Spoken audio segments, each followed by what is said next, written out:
How one mechanic's worthless truck design became the Red Ball Express's lifeline.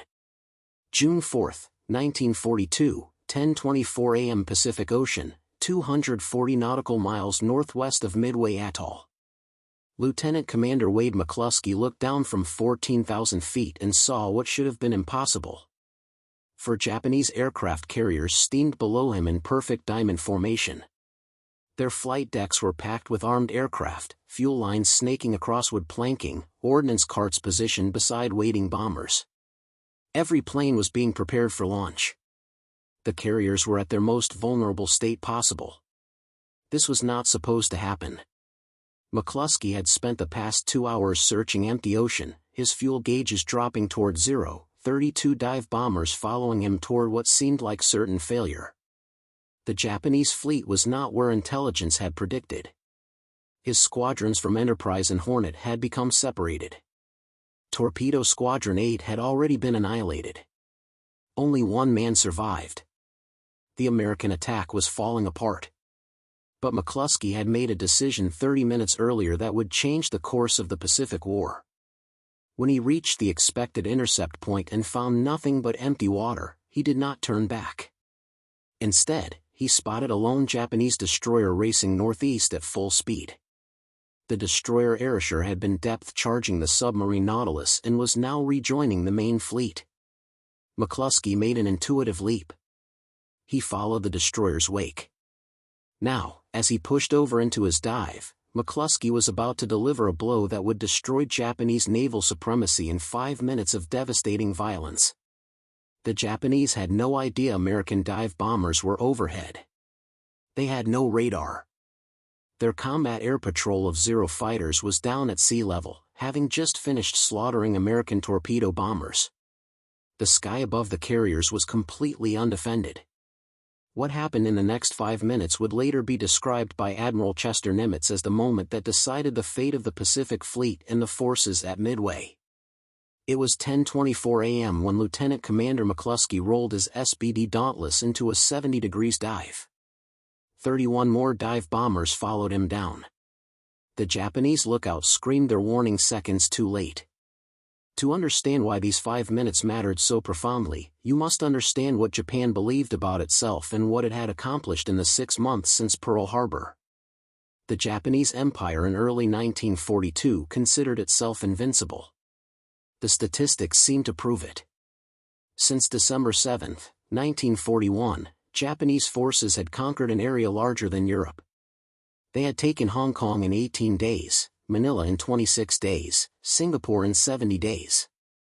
They had driven the British from Malaya, the Dutch from Indonesia, the Americans from the Philippines. The Kido Butai, the Japanese carrier striking force, had never been defeated. It had sunk 5 battleships at Pearl Harbor. It had raided Darwin, Australia. It had driven the British Eastern Fleet from the Indian Ocean, sinking the carrier Hermes and 2 cruisers. Everywhere the Japanese carriers went, they brought destruction. Their pilots were the most experienced in the world. Veterans of combat in China since 1937.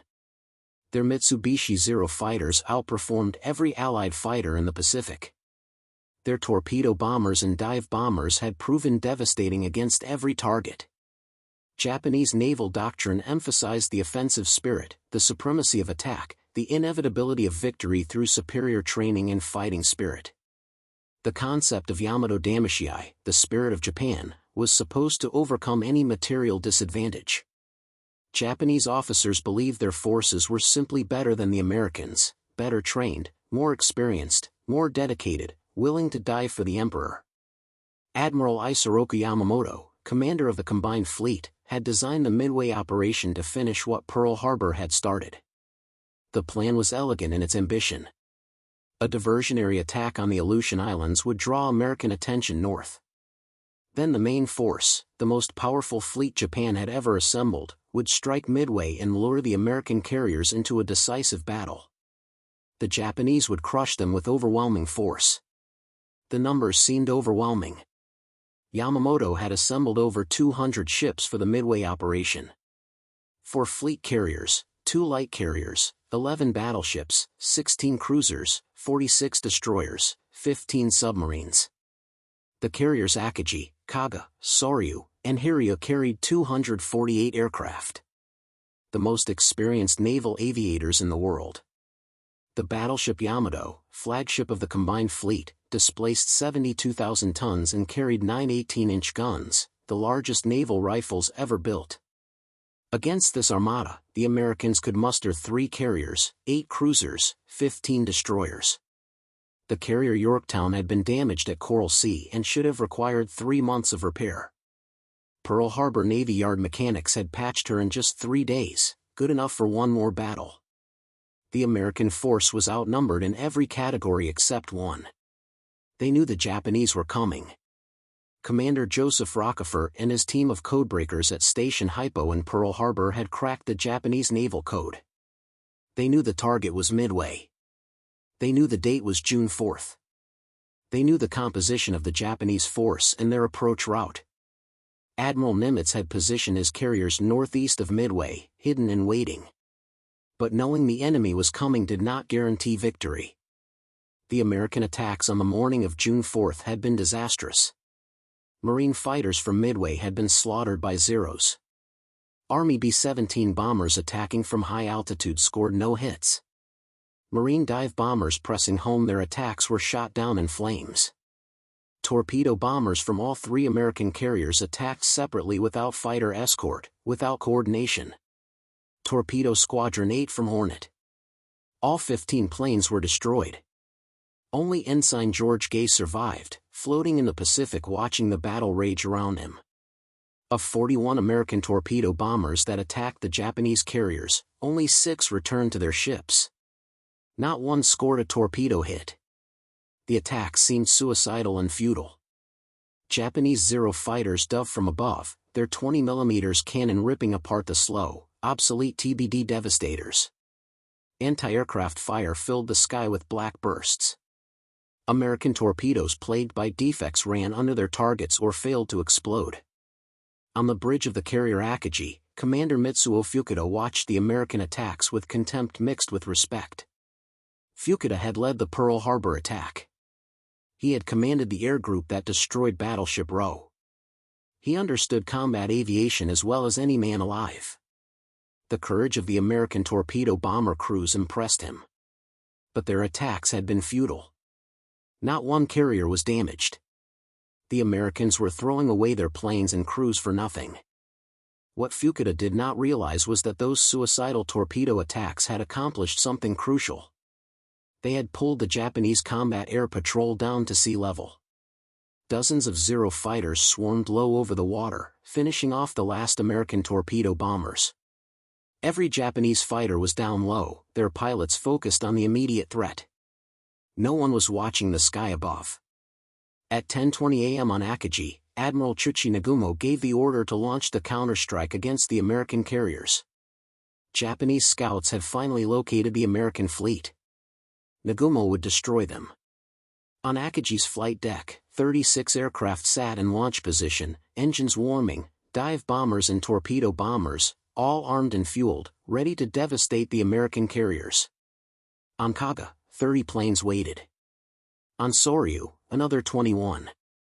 The Japanese counterstrike force totaled 87 aircraft, enough to sink every American carrier.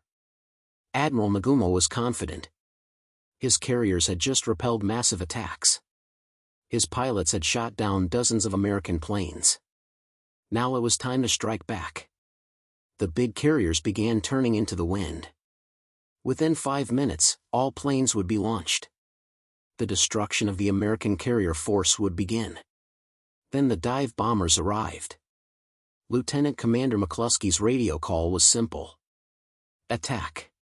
He rolled into his dive at 10:24 a.m.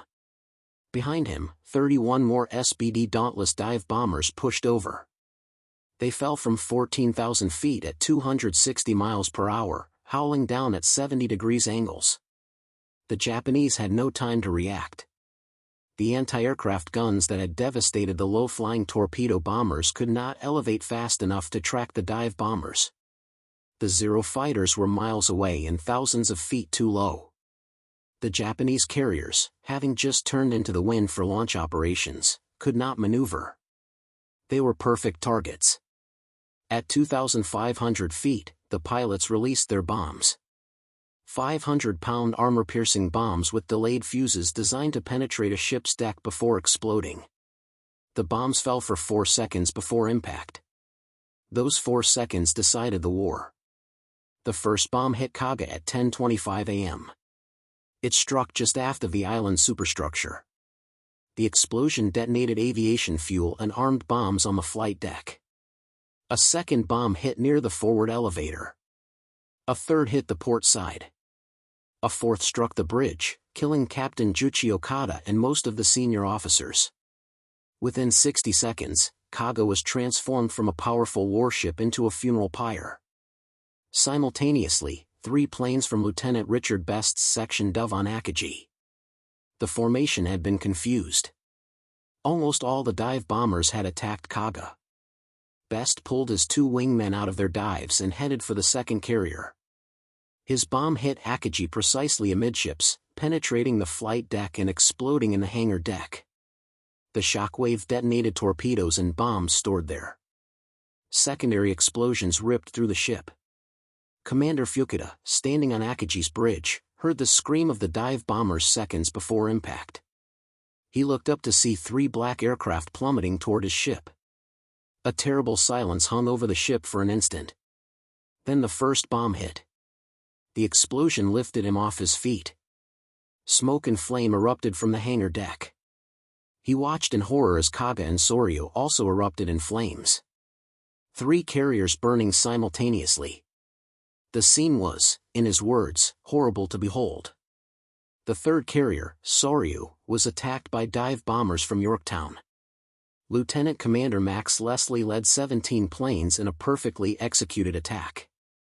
3 bombs hit Soryu in quick succession. The first hit near the forward elevator, the second amidships, the third aft. Aviation fuel ignited. Bombs and torpedoes exploded. Within minutes, Soryu was a blazing wreck. Her crew abandoning ship. The attack lasted 5 minutes. When it was over, 3 Japanese fleet carriers were mortally wounded. Akagi, flagship of the carrier striking force, was burning out of control. Kaga, veteran of Pearl Harbor and every major Japanese operation, was consumed by explosions. Soryu, the smallest of the fleet carriers, was engulfed in flames. More than 240 aircraft were destroyed, either burned on the flight decks or trapped in the hangar decks below. Over 700 highly trained pilots and aircrew were dead or would die in the fires. The statistics of what had just been destroyed were staggering. These 3 carriers represented 2/3 of Japan's fleet carrier force. They had participated in every major Japanese naval operation since Pearl Harbor. Akagi displaced 36,000 tons and could carry 91 aircraft. Kaga displaced 38,000 tons and carried 90 aircraft. Soryu displaced 18,000 tons and carried 71 aircraft. Together, they had been the core of Japanese naval air power. The pilots and aircrew lost in those 5 minutes could not be replaced. Japan had trained these men for years. They had combat experience stretching back to the China War in 1937. The torpedo bomber pilots could put their weapons within feet of their target. The dive bomber pilots could hit moving ships from 12,000 feet. The fighter pilots had destroyed Allied aircraft over China, Pearl Harbor, the Philippines, the Dutch East Indies, Ceylon. This was not just equipment burning. This was institutional knowledge, accumulated skill, irreplaceable experience going up in flames. What made the disaster even worse was the timing. If the American attack had come 10 minutes earlier, many Japanese aircraft would still have been in the hangar decks where they were somewhat protected. If the attack had come 10 minutes later, most aircraft would have been launched and the carrier's decks would have been relatively clear.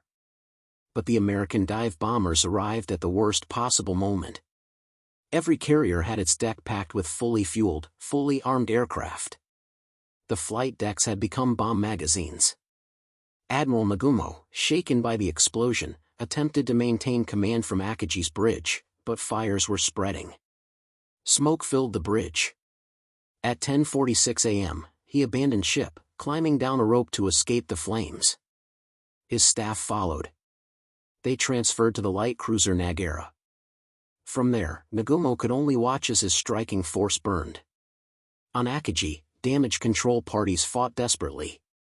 Captain Tara Aoki remained on the bridge trying to regain control of his ship, but the fires could not be contained. Explosions rocked the carrier as aviation fuel and ordnance detonated. The hangar deck became an inferno. Men trapped below decks died in the flames or jumped into the sea.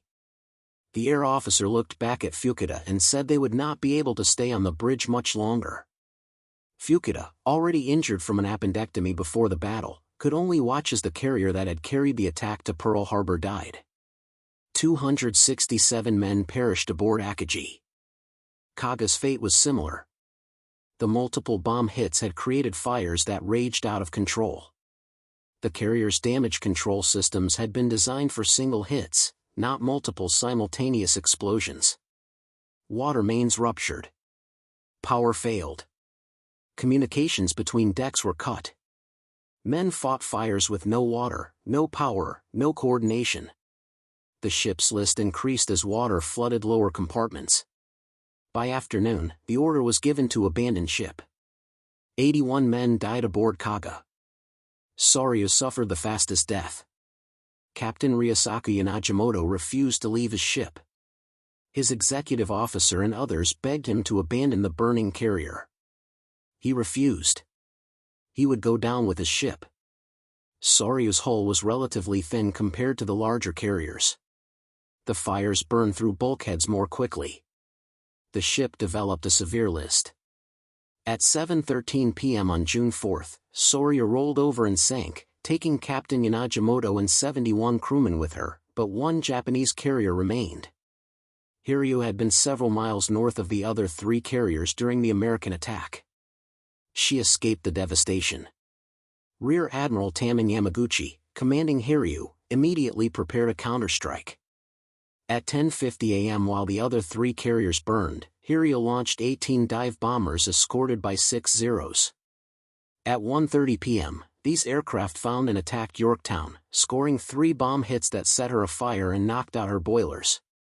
Hiryu launched a second strike at 2:30 p.m. 18 torpedo bombers escorted by 6 Zeros found Yorktown at 2:45 p.m. and scored 2 torpedo hits. The damage was catastrophic. Yorktown took on a severe list. At 3 p.m., Captain Elliot Buckmaster ordered abandon ship. The carrier that had been patched up in 72 hours that had contributed dive bombers to the strike that destroyed 3 Japanese carriers was now dead in the water. But American revenge was swift. Scout planes from Yorktown located Hiryu. At 5 p.m., dive bombers from Enterprise attacked. 24 SBD Dauntless bombers dove on the last Japanese carrier. 4 bombs hit her, 2 near the forward elevator, 2 amidships. The bombs started fires that quickly spread. Aviation fuel ignited. The hangar deck became a mass of flames. By 6:30 p.m., Hiryu was burning out of control. Her flight deck a twisted mess of burning metal. Admiral Yamaguchi refused to leave his flagship. He and Captain Tomoko Kaku stayed aboard the burning carrier, preferring death to the dishonor of survival after defeat. At 2:30 a.m. on June 5, Hiryu was scuttled by torpedoes from Japanese destroyers. Yamaguchi and Kaku went down with their ship along with 392 officers and men. The scope of the Japanese defeat was almost incomprehensible. In one day of battle, Japan had lost 4 fleet carriers. All 4 veterans of Pearl Harbor, Akagi, Kaga, Soryu, and Hiryu were gone. With them went 248 aircraft and approximately 3,000 men, including many of the Imperial Navy's most experienced pilots and aircrew. The striking force that had dominated the Pacific for 6 months had been annihilated.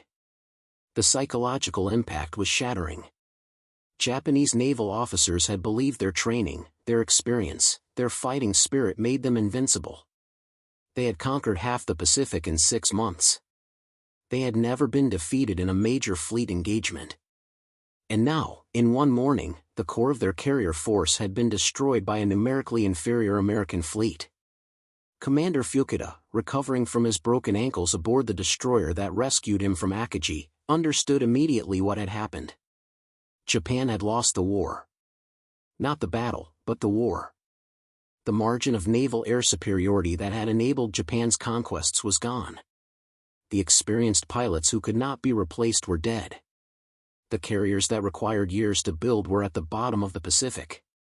Japan would never recover from this single day of losses.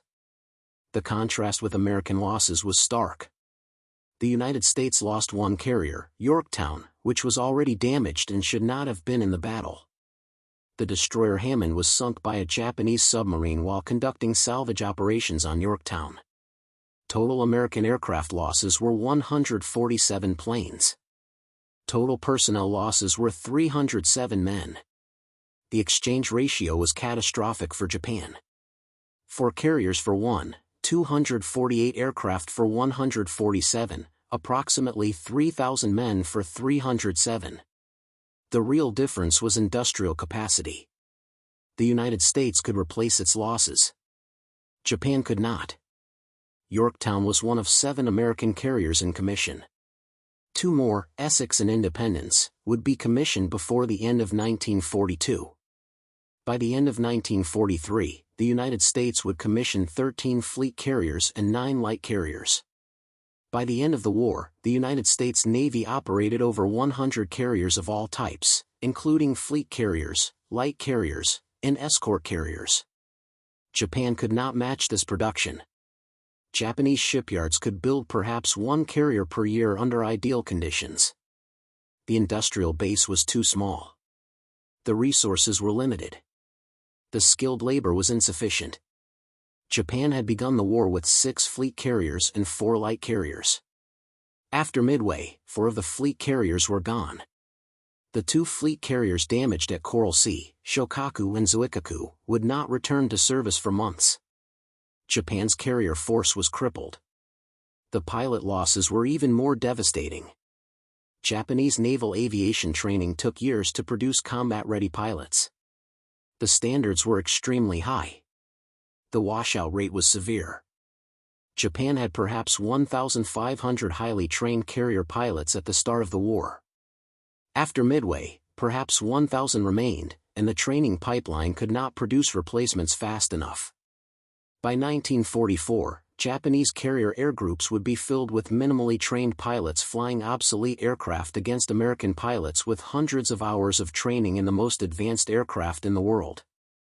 Admiral Yamamoto, commanding from the battleship Yamato, hundreds of miles away, received the news of the disaster in disbelief. He had assembled over 100 ships for the Midway operation, the most powerful fleet Japan had ever sent to battle. He had planned to annihilate the American carriers. Instead, his own carrier force had been destroyed. At 2:55 a.m. on June 5, Yamamoto issued the order to abandon the Midway operation and withdraw. The withdrawal was humiliating. The landing force that was supposed to occupy Midway never got close. The battleships that were supposed to bombard the island into submission never fired a shot. The submarines that were supposed to intercept the American carriers were out of position. The diversionary attack on the Aleutians accomplished nothing except the occupation of 2 barren islands that Japan would abandon a year later. American forces pursued the retreating Japanese fleet. On June 6, dive bombers from Enterprise and Hornet found the heavy cruisers Mogami and Mikuma. Both ships had collided during the chaotic night withdrawal. Mikuma was slowed to 12 knots. The American dive bombers attacked repeatedly. Mikuma was hit by 5 bombs and sank that afternoon. Mogami was heavily damaged but survived. The cruiser would spend a year under repair. The Battle of Midway was over. The strategic consequences were immediate and permanent. Japan had lost the strategic initiative. The conquests were finished. From June 4, 1942 onward, Japan would be on the defensive. The Americans would choose where and when to attack. The Japanese would react, always with insufficient forces, always struggling to concentrate their remaining carrier air power. 2 months after Midway, American forces landed on Guadalcanal. This began a campaign that would last 6 months and drain Japanese air power even further. The carriers Shokaku and Zuikaku participated in the battles around Guadalcanal. Both survived, but their air groups were decimated. By the end of the Guadalcanal campaign, Japan had lost hundreds more pilots and aircraft. The training pipeline could not keep up. By mid-1943, Japanese carrier air groups were shadows of their former selves. The decline was relentless. At the Battle of the Philippine Sea in June 1944, Japanese carrier aircraft attacked the American fleet in what American pilots called the Great Marianas Turkey Shoot. Over 300 Japanese aircraft were shot down in a single day. The pilots flying these missions had minimal training, minimal experience. They flew into concentrated anti-aircraft fire and were intercepted by American fighters directed by radar. The slaughter was comprehensive. By October 1944, when the Japanese carrier force made its final appearance at the Battle of Leyte Gulf, the carriers were empty shells. They carried few aircraft and had no experienced pilots to fly them. The carriers were used as decoys, sailing north to draw American attention while Japanese battleships attempted to attack the invasion beaches. The decoy worked. Admiral William Halsey took the bait and chased the Japanese carriers north, but American escort carriers and destroyers stopped the Japanese battleships. The carriers that had been decoys were sunk by American airstrikes. It made no difference. They had no aircraft to launch. The path from Midway to Japanese defeat was clear and inevitable. Without carrier air superiority, Japan could not defend its conquered territories. Without the territories, Japan could not access the resources, especially oil, that sustained its war machine. Without resources, industrial production declined. Without industrial production, the military could not replace losses. The spiral was irreversible. Lieutenant Commander McCluskey's decision to continue the search when his fuel was running low, to follow the destroyer Arashi's wake, to attack at precisely the moment when the Japanese carriers were most vulnerable had set this spiral in motion. Admiral Nimitz later stated that McCluskey's judgment decided the fate of the carrier task force and the forces at Midway. Without that decision, without the 5 minutes of devastation at 10:24 a.m. on June 4, the Pacific War might have lasted years longer. The Japanese officers who survived Midway understood what had been lost. Captain Fukuda would later write that the battle doomed Japan. Vice Admiral Tsuchinagumo, who commanded the carrier striking force, would later be relieved of command and sent to a backwater post. He committed suicide in July 1944 during the battle for Saipan rather than face capture. Rear Admiral Taman Yamaguchi, who went down with Hiryu, was considered one of the most brilliant officers in the Imperial Navy. His death deprived Japan of a leader who might have salvaged something from the disasters that followed. For the American pilots who participated in the battle, the victory was bittersweet. Torpedo Squadron 8 had been annihilated. Only Ensign George Gay survived from 15 crews. Torpedo Squadron 6 from Enterprise lost 10 of 14 aircraft. Torpedo Squadron 3 from Yorktown lost 10 of 12. The Dive Bomber Squadron suffered losses, too. Of the 115 American aircraft that attacked the Japanese carriers on June 4, 54 were lost. The cost of victory had been high. But the pilots who survived knew they had accomplished something extraordinary. Lieutenant Commander McCluskey, wounded in the shoulder by Japanese fighters during his escape, made it back to Enterprise with less than 5 gallons of fuel remaining. Some pilots ran out of fuel and ditched in the ocean. 10 pilots from McCluskey's group were never found. But the survivors knew what they had achieved. They had destroyed the Japanese carrier striking force. They had turned the tide of the Pacific War. The timing of the attack, that 5-minute window when all the factors aligned, was both lucky and earned. Lucky that McCluskey spotted the destroyer Arashi. Lucky that the Japanese carriers were turning into the wind for launch operations at exactly the wrong moment. Lucky that the Japanese Combat Air Patrol was down at sea level chasing torpedo bombers. But the luck was earned through McCluskey's decision to continue the search. Through the torpedo bomber crews who sacrificed themselves to draw Japanese fighters low, through the cryptographers who broke the Japanese code, through Admiral Nimitz who positioned his carriers northeast of Midway based on that intelligence. War correspondent Robert Sherrod would later write that Midway was the most crucial battle of the Pacific War, more important than Guadalcanal, more important than Iwo Jima or Okinawa. Midway decided who would control the Pacific. After June 4, 1942, that question was settled. The United States would control the Pacific. Japan would fight a defensive war, losing battle after battle, island after island, until the atomic bombs dropped on Hiroshima and Nagasaki forced surrender in August 1945. The reverberations of those 5 minutes continued for years. In July 1945, as Japan prepared for the expected American invasion of the home islands, military planners calculated they could possibly repel one landing attempt. But without carrier air power, without naval superiority, without the resources to sustain a prolonged defense, defeat was certain. The kamikazes of 1945, the suicide attacks that threw away pilots and aircraft in desperate attempts to sink American ships, were symptoms of Japan's complete loss of naval aviation capability. The trained pilots were dead, killed at Midway and in the battles that followed. The desperate, barely trained pilots who replaced them could do nothing but crash their planes into American ships. Admiral Yamamoto, who had planned the Midway operation, never recovered from the defeat. He continued to command the combined fleet, but his health declined. He became increasingly fatalistic. In April 1943, American cryptographers intercepted a message detailing Yamamoto's inspection tour of forward bases. Admiral Nimitz authorized an assassination mission on April 18, 1943. American P-38 fighters intercepted Yamamoto's transport aircraft over Bougainville and shot it down. The architect of Pearl Harbor in Midway was dead.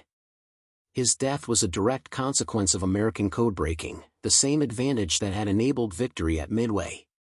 The 5 minutes that began at 10:24 a.m. on June 4, 1942 demonstrated a fundamental truth of modern warfare. Industrial capacity matters more than fighting spirit. Intelligence matters more than operational planning.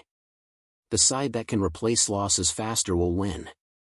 The side that can read the enemy's plans will win. The side that can coordinate multiple forces even when things go wrong will win. Japan entered World War II believing that superior training, superior fighting spirit, and operational excellence would overcome American industrial advantages. Midway proved this belief wrong. American pilots, many of them fresh from training, flying obsolete TBD torpedo bombers, had died attacking Japanese carriers. Their sacrifice had achieved nothing directly, but they had pulled the Japanese combat air patrol down to sea level. They had set the conditions for the dive bombers to succeed. The system worked even when individual components failed. The Japanese system, for all its excellence in training and fighting spirit, could not adapt. When the carriers were hit, when the fires started, when the admiral had to abandon his flagship, the entire command structure collapsed. There was no redundancy. There was no depth. The carriers were lost not just to American bombs, but to vulnerabilities in their design. Aviation fuel lines ran exposed across the hangar decks. Bombs and torpedoes were stored without adequate protection. Damage control systems were inadequate. The carriers could deliver devastating attacks, but they could not take a punch. The contrast extended to strategic planning. Admiral Yamamoto's plan for Midway was complex, involving multiple forces attacking in sequence with diversions and feints designed to confuse the Americans. But complexity creates vulnerability. When the Americans knew the Japanese plans through code-breaking, the complexity worked against Japan. Forces were divided. The battleships were too far away to support the carriers. The invasion force could not support the carriers. The Aleutian diversion drew away forces that might have made a difference at Midway. American planning was simpler. Admiral Nimitz positioned his carriers northeast of Midway. He waited for the Japanese to attack. Then he struck with everything available. The attacks were poorly coordinated. The squadrons arrived separately, but enough attacks succeeded to destroy the Japanese carriers. Simple planning executed imperfectly was more effective than complex planning that required everything to work perfectly. The lessons of Midway would shape naval warfare for the rest of the 20th century. aircraft carriers would be the dominant capital ships. Battleships, for all their armor and firepower, were obsolete. The carrier that could launch airstrikes from hundreds of miles away would control the seas. The nation that could build carriers faster than they could be sunk would win naval wars. The United States built 115 carriers during World War II. Japan built 25. That ratio decided the Pacific War. The dive bomber pilots who attacked the Japanese carriers on June 4, 1942 could not have known they were participating in a hinge moment of history. They were focused on hitting their targets, on surviving the anti-aircraft fire, on making it back to their carriers. Lieutenant Commander McCluskey, wounded and flying a plane full of bullet holes, worried about whether he had enough fuel to reach Enterprise. Lieutenant Richard Best, who had pulled out of his dive on Kaga to attack Akagi instead, worried about Japanese fighters pursuing him. Lieutenant Commander Max Leslie, who led the Yorktown dive bombers against Soryu, worried about the planes he had lost. But historians would later recognize that these men, in 5 minutes of combat, had accomplished what armies fighting for years could not. They had broken the back of Japanese naval power. They had shifted the momentum of the Pacific War. They had created the conditions for Allied victory. Admiral Nimitz would later write that the war might have lasted 3 more years without the victory at Midway. 3 more years of combat, 3 more years of losses, 3 more years of suffering. The Japanese pilots who died in the flames aboard Akagi, Kaga, Soryu, and Hiryu were as skilled and dedicated as any aviators in history. They had trained for years. They had combat experience few could match. They had executed flawless attacks on Pearl Harbor, Darwin, Ceylon. But on June 4, 1942, they were caught on the decks of their carriers. Unable to launch, unable to defend, unable to survive. Their skill and dedication could not save them from American bombs hitting their carriers at precisely the wrong moment. Commander Fukuda, who survived Midway despite his broken ankles, would spend the rest of the war as a staff officer. He would write the definitive Japanese account of the battle published in 1955 as Midway, the battle that doomed Japan. In his book, Fukuda acknowledged that the Americans had achieved complete surprise, that the Japanese carriers had been caught at their most vulnerable, that the battle had decided Japan's fate. He gave credit to American intelligence for breaking the Japanese code, to American pilots for pressing home their attacks despite devastating losses, to American leadership for positioning forces correctly. The 5 minutes that destroyed Japan's chance of winning began at 10:24 a.m. and ended at 10:29 a.m. In those 5 minutes, 3 aircraft carriers were fatally damaged. In the hours that followed, all 3 would sink. By the end of the day, all 4 Japanese carriers that had attacked Pearl Harbor would be gone. The striking force that had dominated the Pacific for 6 months was annihilated. Lieutenant Commander McCluskey returned to Enterprise with 52 bullet holes in his plane, a wound in his shoulder, and almost no fuel. He had made the most important tactical decision of the Pacific War. His choice to continue the search, to follow the destroyer's wake, to attack when the opportunity presented itself had changed history. He would receive the Navy Cross for his actions. But he never claimed to be a hero. He said he simply did his job. That modesty characterized the American response to Midway. The pilots who survived did not boast of their achievement. They mourned the comrades who did not return. They prepared for the next battle. They understood that Midway was one victory in a long war, but it was the victory that made all subsequent victories possible. The 5 minutes that began at 10:24 a.m. on June 4, 1942 demonstrated that wars are decided not by single battles, but by the accumulation of advantages. Intelligence advantage, industrial advantage, training advantage, technological advantage. The side with more advantages compounded over time will win. Japan had training advantage and tactical excellence. America had everything else. Those 5 minutes made that difference brutally clear. From that day forward, Japan fought a defensive war it could not win. The empire that had conquered half of Asia and the Pacific in 6 months would spend the next 3 years losing everything it had gained. The industrial might that America brought to bear, the seemingly infinite resources, the replacement carriers and aircraft and pilots would grind down Japanese resistance until nothing remained but atomic bombs and surrender. The 5 minutes that destroyed Japan's chance of winning were the most consequential 5 minutes of the Pacific War. They were the hinge on which the entire conflict turned. Before 10:24 a.m. on June 4, 1942, Japan had a chance, however slim, to negotiate a favorable peace. After 10:29 a.m., Japan had already lost. Everything that followed was simply the working out of that inevitable conclusion. The bombs that fell on Akagi, Kaga, and Soryu in those 5 minutes decided not just the Battle of Midway, but the outcome of the Pacific War. This was not the result of American superiority in courage or fighting spirit. The Japanese pilots who died in the flames were as brave as any warriors in history. This was the result of intelligence, preparation, industrial capacity, and the accumulation of small advantages. The codebreakers who read Japanese messages. The shipyard workers who repaired Yorktown in 72 hours. The torpedo bomber crews who died drawing Japanese fighters low. The destroyer that happened to be steaming northeast at exactly the right time to lead McCluskey to his target. All these factors combined to create 5 minutes that changed the world.